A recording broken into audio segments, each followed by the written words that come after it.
करतहूँ एहि भव सागर घोर करतहूँ एहि त सबके कनमा हो रामा गुरु के चरण गुरु के चरण एहि त सबके ठिकनमा हो रामा गुरु के चरण गुरु के चरण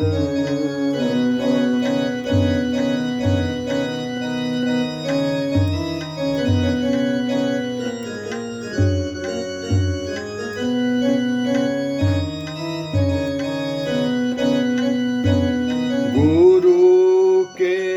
चरण में 14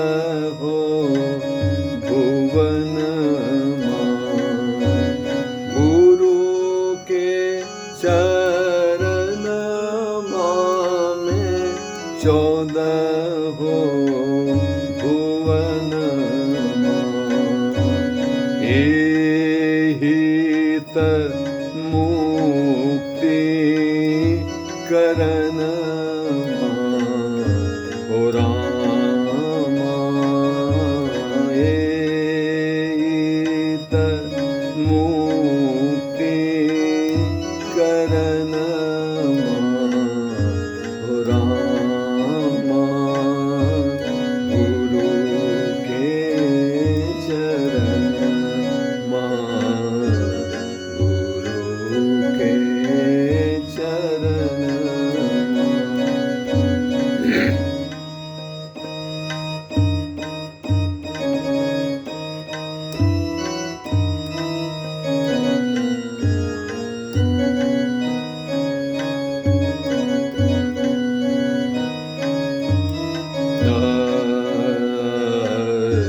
गुरु के चरण गुरु के चरण में ना ध्यान अटके गुरु के चरण में ना अटके ये मन करूं अब कौन जतन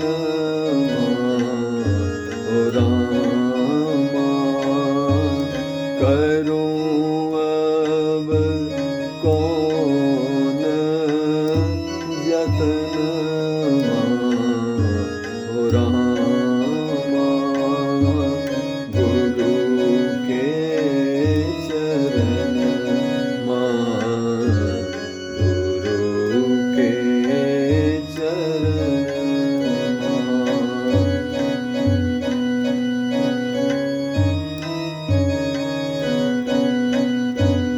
गुरु चरण में शीश नवाऊं गुरु चरण में शीश नवाऊं गुरु देहो अपना